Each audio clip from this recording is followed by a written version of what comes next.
ኳድራቲክ ኢኩዌሽን ዩዚንግ ፋክተራይዜሽን ነው ዛሬ የምንመለከተው። በባለፈው ኤሊሚኔሽን ሜተድ አይተናል። ዛሬ ደግሞ ፋክተራይዜሽን ሜተድን እንመለከተው እስኪ። ለምሳሌ x² - 5x = 0 ቢለን እንዴት አድርገን ፋክተር እናደርገዋለን? ፋክተራይዝ እናደርገዋለን። የሁለቱ የጋራ ማውጣት እንችላለን። እዚህ ላይ እንዴት አድርገን x አድርገን x - 5 ማድረግ እንችላለን። x times x² ይሆናል። x times -5 -5x ይሆናል። is equal to 0 ከዛ ምን ይሆናል? x equal to 0 or x - 5 equal to 0 ይሆናል ማለት ነው። አሁን ይሄን አረፍተ ነገር እውነት ለማድረግ ወይ የዚህ ዋጋ 0 መሆን አለበት ወይ የዚህኛው ዋጋ 0 መሆን አለበት ወይም ደግሞ የሁለቱም ዋጋ 0 መምጣት አለበት ማለት ነው። ይሄ ያለቀ ጉዳይ ነው። x equal to 0 አንድ ሶሉሽን ሴት አግኝተናል ማለት ነው። እዚህኛው ጋር ስንመጣ x - 5 equal to 0 x is equal to ይሄን ወደዛ ስናሻገረው 5 ይሆናል ማለት ነው። ሶሉሽን ሴታችን ምንድን ይሆናል? 0 and 5 ይሆናል ማለት ነው። 0 and 5። እሺ ሁለተኛው ጋር ስንመጣ x² + 7x + 10 = 0 ይላል። አሁን ይሄ እዚህ ላይ ሲደመሩ ስንት የሚሰጡን? 7 የሚሰጡን። ሲባዙ ደግሞ a ታይምስ b እንበለው ስንት የሚሰጡን? 10 የሚሰጡን ወይም ፕሮዳክታቸው ማለት ነው። እነዚህ ቁጥሮች መጀመሪያ እነማን ናቸው የሚሉትን እንፈልጋለን። እነማን ሊሆኑ ይችላሉ? 2 and 5 ይሆናሉ።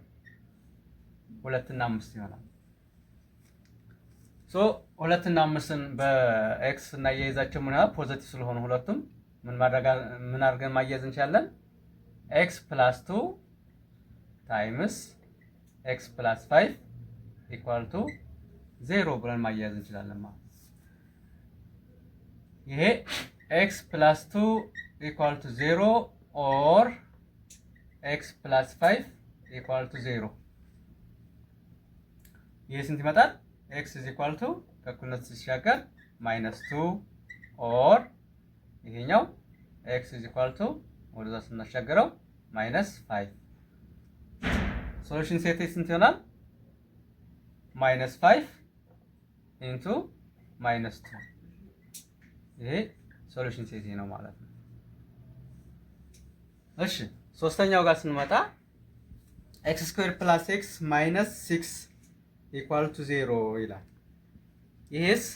ይሄም እንደዚሁ ነው።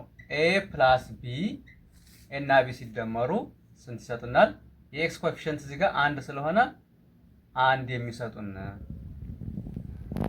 a ታይምስ b ደግሞ -6 የሚሰጡን ቁጥሮች እነማን ናቸው ነው። ቁጥሮች ማንና ማን ሊሆኑ ይችላሉ?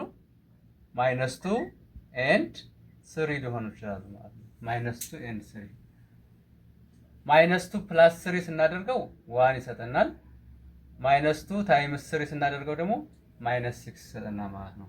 አሁን እነዚህን በኤክስ ማያያዝ ነው። ኤክስ -2 ይሄ ማይነስ ስለሆነ ታይምስ ይሄኛው ደግሞ ኤክስ ፕላስ 3 ይሆናል ማለት ነው። ኢኳል ቱ 0